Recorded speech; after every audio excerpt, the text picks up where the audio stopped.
Oke, maaf ya. Ini agak terputus karena memang saya pakai aplikasi Bandicam ini hanya 10 menit ya.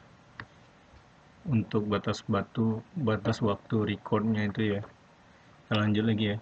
Nah, yang warna biru ini adalah cekungan yang sudah discovery. Discovery ini maksudnya dia sudah ditemukan minyak, namun belum diproduksikan ya. Sudah ada cadangannya tapi belum diproduksikan. Lalu yang warna ini ya, ini warnanya hijau mungkin ya, hijau lah ya, atau biru. Ini adalah cekungan ya, cekungan tapi dia klasifikasinya no discovery. Jadi di sini ada cekungan, di tes pemboran tidak ada produksinya ya. Lalu yang merah ini adalah cekungan-cekungan yang belum dilakukan proses pemboran. Jadi sudah tahu di sini ada identifikasi ada cekungan, tapi belum dilakukan pemboran untuk membuktikan apakah benar cekungan-cekungan ini ada isinya atau tidak, gitu ya. Oke. Nah, kalau teman-teman lihat ya, untuk cekungan yang sudah produksi di Indonesia ini, dia rata-rata berada di bagian utara ya. Ya. Bagian utara dari di sini ada namanya busur magmatik ya. Itu yang kita kenal itu ring of fire itu ya. Di sini adalah baris gunung, bukit barisan ya, atau barisan pegunungan. Nah, ini di sini adalah zona-zona subduksinya. Di sini lempeng Hindia, di sini lempeng benua Eurasia ya, mengalami subduksi sehingga terbentuk busur magmatik di sepanjang Pulau Sumatera, Pulau Jawa, lalu naik ke utara ya. Nah, kira-kira teman-teman ada yang tahu nggak kenapa bisa terjadi seperti ini? Oh, sorry saya lupa ya, karena kita nggak ada ini ya, nggak ada tatap muka ya. Jadi saya ini berbicara sendiri sebenarnya ya. Jadi langsung saya jelaskan aja. Jadi memang potensi migas itu untuk di Indonesia hanya ada di cekungan belakang busur ya. Ini adalah busur magmatiknya ya. Di sini kita sebut, setelah ini misalnya ini adalah busur magmatik, sebagian sebelah sini ya. Ini adalah fork arc ya, atau cekungan depan busur. Yang di sebelah sini ya, di warna ungu ini adalah cekungan belakang busur atau back arc basin. Ya, sebentar. Ini adalah back arc basin ya. Di sini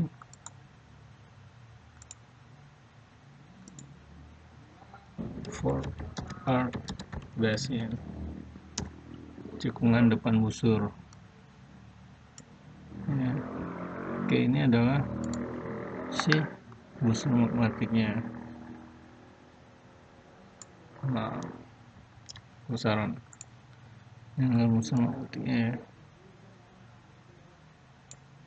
Ini adalah pegunungannya.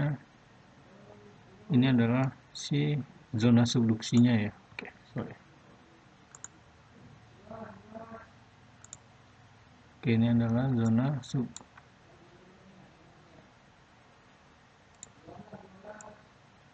ini adalah zona subduksinya ya.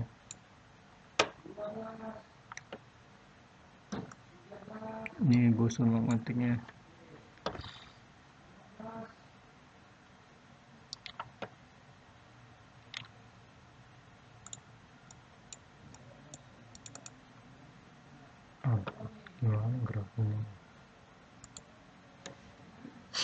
Bagian fork arc basin itu adalah yang ini ya, yang antara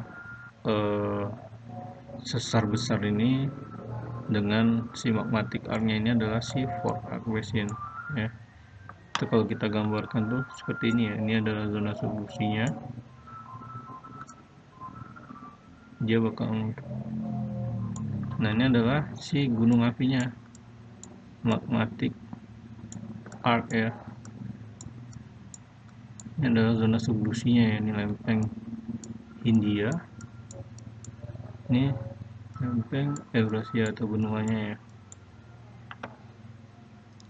Yang ini ya adalah yang ini ya, bagian yang ini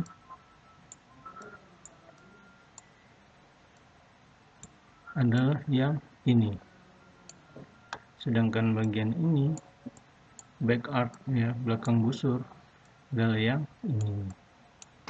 Itu ya, paham ya? Jadi kenapa sumber daya migas itu terbentuk di bagian belakang sini ya, di bagian back arc basin, karena gradien thermal ya untuk di daerah belakang busur ini dia relatif normal.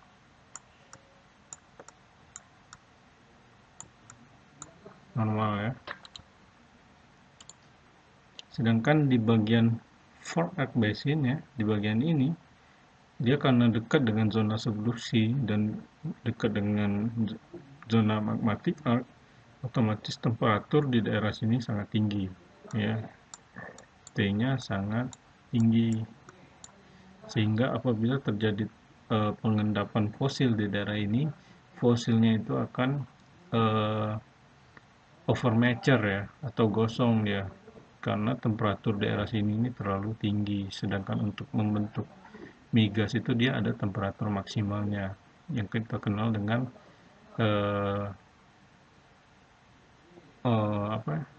oil and gas window. Nah, itu di pertemuan selanjutnya akan dijelaskan. Itu ya. Jadi maksudnya seperti itu ya dari slide ini ya. Oke, saya lanjut ya. Waduh, ini gimana ngapusnya? Sebentar. Oh, gitu.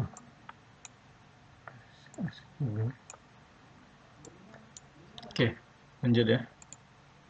Ini adalah area kontrak.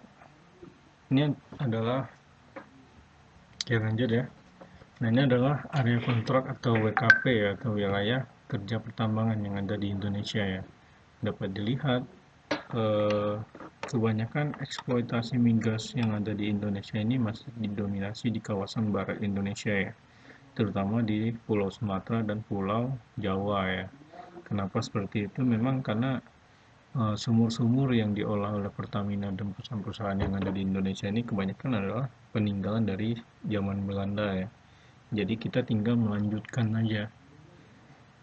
Nah itu, sedangkan di daerah-daerah timur Indonesia ya relatif belum dilakukan eksploitasi ataupun eksplorasi oleh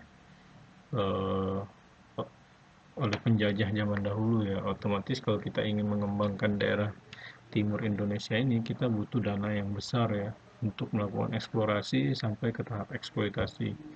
Nah itu otomatis dananya sangat besar dan waktunya sangat lama. Oleh karena itulah kebanyakan di Indonesia ini cadangannya belum bertambah, yaitu karena tidak adanya eksplorasi dan eksploitasi yang baru mungkin ya itu. Nah, sama halnya dengan geothermal. Kenapa geothermal itu nggak berkembang di Indonesia ya? Salah satunya itu karena memang untuk mengembangkan geothermal di Indonesia itu kita mulai dari tahap awal sekali ya, itu otomatis kita butuh investor untuk mengembangkannya. Kalau kita berbicara investor, sudah pasti mereka mencari keuntungan ya, nggak mungkin investor itu cuma ingin mengembangkan, pasti mereka ingin keuntungan juga. Sedangkan di Indonesia panas bumi itu dimonopoli oleh satu buyer, yaitu PLN. Nah, sedangkan PLN saja sering saya baca berita ya, sering memiliki utang gitu ya sama Pertamina atau sama ya perusahaan-perusahaan yang pengembang geothermal ya. Otomatis eh, geothermal ini nggak berkembang lah di Indonesia seperti itu ya. Oke, ini penjelasannya untuk kamu kita aja ya, untuk mata kuliah GMB saja.